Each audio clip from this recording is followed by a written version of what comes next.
In this short periodic trend lesson, we're going to learn about the radii of ions. Just a couple of terms you need to be familiar with before we continue. As you recall, there are two types of ions. The first one is a cation. By definition, a cation is a positive ion. You become a positive ion by losing electrons. As you lose negative things, you become more positive. And then the other one, the anion. An anion is a negative ion formed by gaining electrons. So that makes sense. As you gain negative things, you become negative. So cation and anion. Okay, to demonstrate this, we're going to start out just by doing an electron configuration for sodium. That's an element we're familiar with. And so we're going to start out with 1s2, 2s2, 2p6, 3s1. That's sodium. And so if I write that out, it looks as so. So 1s2, 2s2, 2p6, 3s1. So there is my sodium atom. Okay, one thing I want you guys to notice. If you look at sodium, notice that it only has one lone valence electron. As you recall, according to the octet rule, it really wants to have 8. And so, if you think about this, is sodium more apt to just give that one up or go out and look for 7 more to get their octet? Well, it's going to tend to give that one away. And if it does give that one away, essentially what happens is that this electron goes away, and what you're left with is 1s2, 2s2, 2p6. And then notice, and I don't know why again, but it didn't move the... When I imported this, it didn't move the... If you want to put the charge, it should be a superscript. So this is a sodium cation. And so in looking at this, essentially it's the same thing. The only thing that's different is that it has become positive because we have lost an electron. And so if you think about this, the radii, which one of these would be bigger? The sodium atom would be bigger. Why? It's got 3 energy levels. The sodium cation only has 2. So logically, the element is bigger than the ion. And so just an easy way to record that, just say a cation is smaller than its parent element. Why? It has fewer energy levels.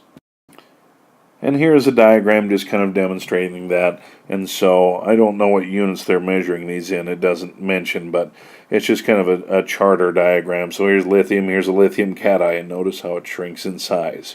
Potassium, a potassium cation.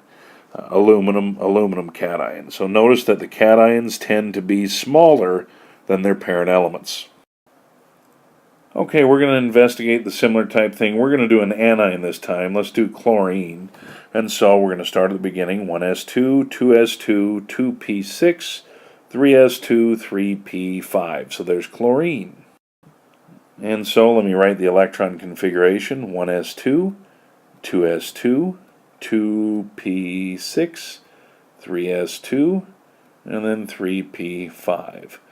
Okay, so once again, let's take a look at chlorine. How many valence electrons does chlorine have? Well, it looks like it has 7, right? There's 2 traveling spherically and 5 traveling planar in the 3rd energy level. So in that outermost energy level, there are 7. According to the octet rule, all atoms want to have 8. Notice this thing is really close to having 8. What happens when elements are close to having their perfect collection? They become super reactive. And so what chlorine's going to do, it's going to go out and really aggressively seek an electron. Where is it going to get it? It doesn't care. It's going to rip it away from most other things. And so once it does, it becomes a chloride anion.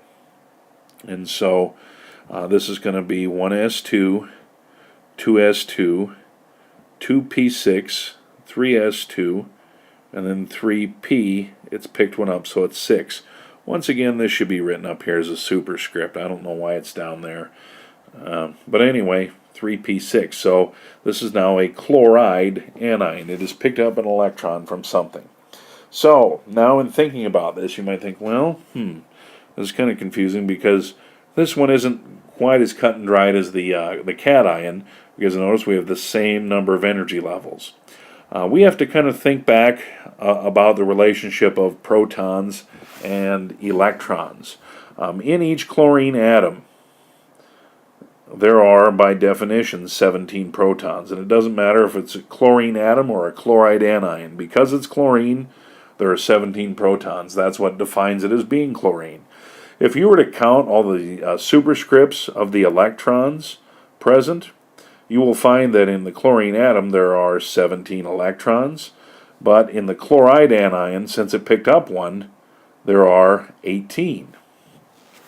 Now all of a sudden you kind of have to think of this. I kind of think of like an analogy. I think of like a person walking a dog. All right, if you have somebody that's walking a dog and they have like one of those retractable leashes, the ones that have kind of the plastic handle and has the rope the dogs can pull out, and you've got the little brake to prevent them from taking it any further. Well, it's kind of similar to that. If you're a person, you're walking like 3 dogs, you can kind of control them, kind of keep them close to you. But if you're walking like 7 dogs on those retractable leashes, they'll be able to kind of pull away further from you just because there are more dogs pulling against you. And that's kind of the same thing here. So you have 17 protons that are pulling in these 17 electrons. Here you have 17 protons trying to pull in 18 electrons. These 18 are going to be able to pull away a little further than the 17 because there's more of them. And so, by definition, an anion will be slightly larger than the element that it came from. And here's just a way you can write that. So an anion is larger than its parent element, and this is due to more electrons for that nucleus to attract. So more things to keep track of. They can get slightly further away.